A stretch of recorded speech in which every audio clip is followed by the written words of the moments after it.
You are all weirdos. Weird science is the revolution. Weird science is the revolution. Hello, I am here with my man, Zach. I'm being very robotic. That is for the idea of doing Transformers. It's Transformers number 10. I don't even know why I was talking like that. You're a Transformer. You're a Decepticon. I was wondering if it was actually recording or something, but this is Transformers number 10. Written by Daniel Warren Johnson, art by Jorge Corona, colors by Mike Spicer, letters by Ross Wooten, and Jorge Corona keeps nailing it. He's doing really good. This is an issue that really ups the ante. Me and you were talking, you had said that definitely this is the start of, like, Daniel Warren Johnson is going to be off the book. You have to have a big bang at the end, and you're going to have a big bang by the end of this issue. It's crazy. Didn't expect it, but in the meantime, we do start out with everybody's favorite Beachcomber and see what his origin was millions of years ago in Earth's orbit. While the Decepticons and Autobots were fighting, he got grabbed and thrown out the airlock into space. He ended up landing on the moon and sat it out. He ended up seeing Earth there, but couldn't do much about it, and just sat and sat. And finally, in 1969, the humans finally landed on the moon. And while they were doing their thing, it is funny where you end up seeing, like, Neil Armstrong running around, and in the background, Beachcomber's like, hey, what's going on? Like, he's in the back. And as the lunar lander takes off, you get one of the funniest panels I've seen in this series so far. A very smiley Beachcomber has grabbed on to the lunar lander. He's Mission Impossible. Very, look at him. I mean, he's so excited to go to Earth. You see it going in his Jose Canseco shades.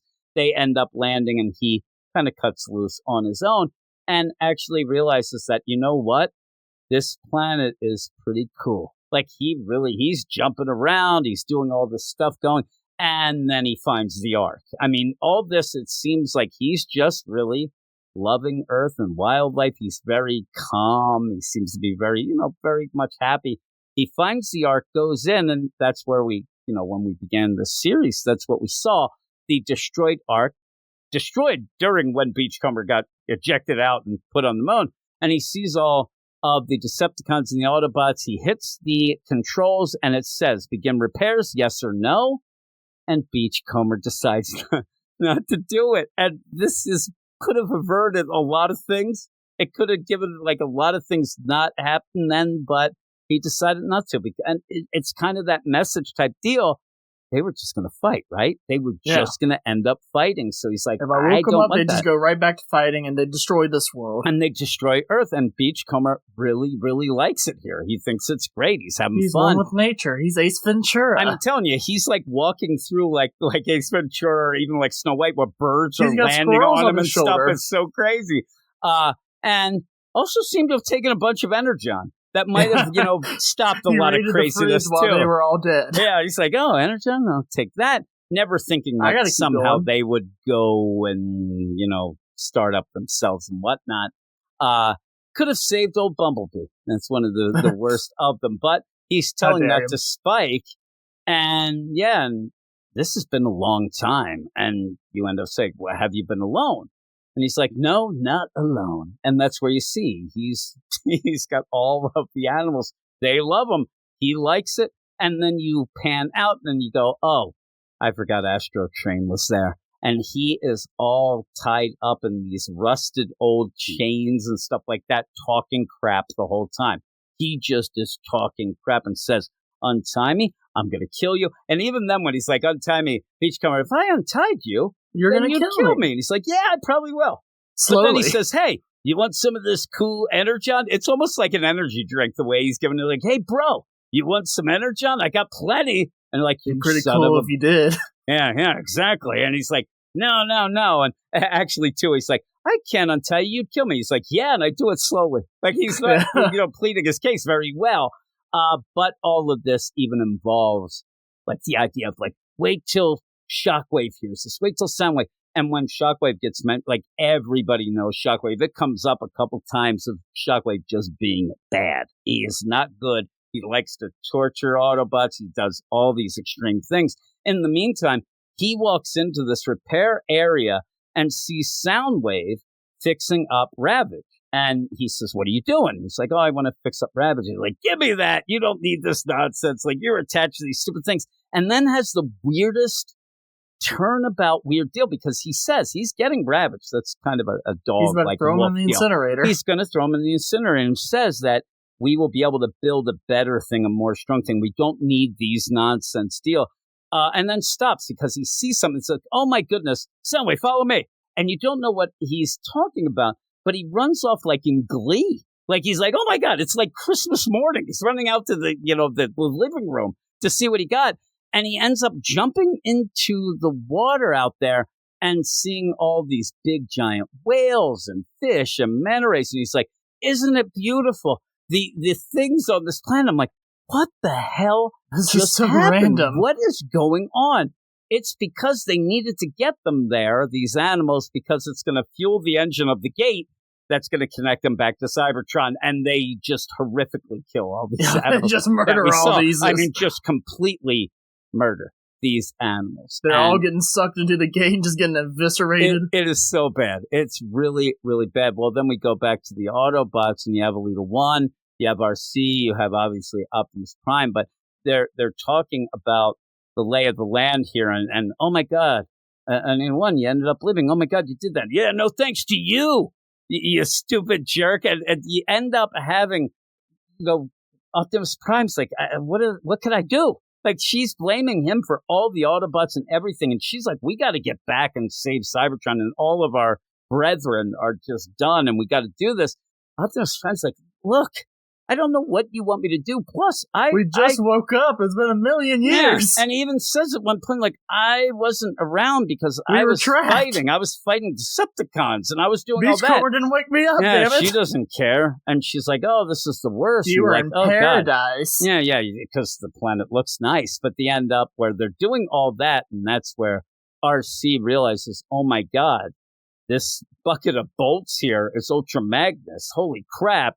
We got to do something. And all these things are really like weird moments for Optimus Prime, because you have, and anyone says, oh, you left us. And it's like, I didn't mean to. And then all of a sudden you get Wheeljack's like, hey, we can get the Ultra Magnus fixed up. Where's Ratchet, by the way? He's like, ooh, about Ratchet. It's like everything is like, I got to talk to you about these things. We need a Ratchet for Ratchet. I kind of left them behind and everybody's dead. And but then eventually it's like, we got to go get the people back, because when you go and Jazz and Cliff Jumper, it's all these, they're going to get tortured.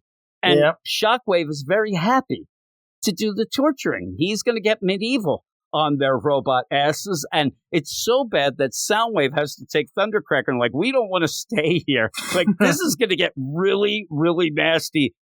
He's going for the nuts and bolts. Yeah, he's going for everything. They are so screwed. And yeah, you even hear him screaming and yelling from in that torture room that they had him in. But all of that then, again, kind of a rando scene then of almost like, hey, man, you think this war's ever going to end? Like this crazy deal with Brawl, who's half a robot. I was going to say half a man, but they're just hanging like, hey, what's going on? And then there's word of, Shockwave is making his play, and he's just crazy. He's going to rule all of Cybertron, all this stuff going on. And it just, like I said, it's kind of random the way they're doing it and playing it off. But the big then thing is that Optimus Prime is saying, we got to go get Jazz. We got to go get Cliff. We got to go save them. And I need a band. I'm like, you kind of just left them. Like, and now you're going to wait to say, I'm like, you got to get going here. What y'all need to do is go meet Beachcomber and get that Energon. Yeah, get that. And also, Jazz and Cliff are being tortured at this moment there, Optimus Prime. You better hurry up. But they're figuring out, okay, what's going to happen. And that's, you've seen that ray, that, that big blast of energy that's coming out of the ocean from the Decepticons. So they end up, they're going to have to do that. But what you end up having as Shockwave is like, this is what we've been waiting for. And the idea of, hey, are we going to get going to Cybertron? Man, I want to, oh no, Cybertron's coming to us. And then he hits the button and all of a sudden everything is swirling around. You're like, oh crap. And this is big. I mean, really big, because it's huge Cybertron that's now in orbit of Earth, kind of tethered in. Yeah, it's tethered in with the deal that they have in the gate and all that retrofitted where Shockwave says, why not bring our home to the source? Like instead, because they did say, we got to save Cybertron, but we're going to have to keep going in and out of this gate. We're going to have to keep grabbing things and going back and forth. That's a bunch of pain in the ass. Now it's just a quick little drive through orbit. Let's just bring it here. Let's bring it here. Let's live in the grocery store so we can just eat everything off the shelf. That seems to be basically the deal. And then all hell breaks loose. I actually really like where Astrotrain still chained up is like, ha ha, yes, look at you, the victory has come. He's so excited. He's like, look at that, Cybertron's here. You guys are screwed. And yeah, you end up where Spike says, Beachcomber? He's like, oh no, Cybertron. And then you just get a pretty, like this could be like a movie poster where you have Shockwave just saying, let the harvest begin as Cybertron's behind him and all hell is breaking loose. Everything's pulling apart and red and all that. So it is pretty crazy. Again, I liked it. I still think that this, I said it last issue, I just have to mention again, that there are a lot of things in this where you're going to have moments if you're a lifelong fan or more learned than me and you, where you would say, oh man, classic Beachcomber. Or you may even have lines in this occasionally where it's like, oh my God, that's a line from, the movie, or that's a line from this. And we're not going to get those because we don't really know the deal. We are rookies. So I know Cybertron coming here is big. I know Shockwave is a piece of crap. I know all that. But when you end up having some things like pop up or some of the characters where you see that they have, these interactions, they have feelings, mad, happy, whatever, to each other. We don't really have the background, but we're getting there. I'm telling you, when I went in, I actually this is how ridiculously impressed I was with myself. I end up starting out and I'm like, okay, there's Beachcomber. I remembered his name. And then I go and I'm like, hey, where's Astrotrain? I'm like, oh, and I'm like, oh crap, I remembered Astrotrain too. I didn't. And I was so impressed with myself because these are very new to us, but we're learning. There's just, I think that this book over something like Duke or Cobra Commander, there are a ton of characters and it's not anything to do with the art. Some of them look alike. Yeah, well, I was going to say, we kept confusing RC for Alita. Alita 1 and RC I thought were, and people said, oh, they kind of changed colors of Alita, but okay. But even so, I don't know, like, all of a sudden you see and like, oh, you would know that it's this character because they have red wings. And I'm like, okay, I'm learning, though. So I like this more when we were talking about it than when I was reading it. I actually had fun talking about it. So what would you give it?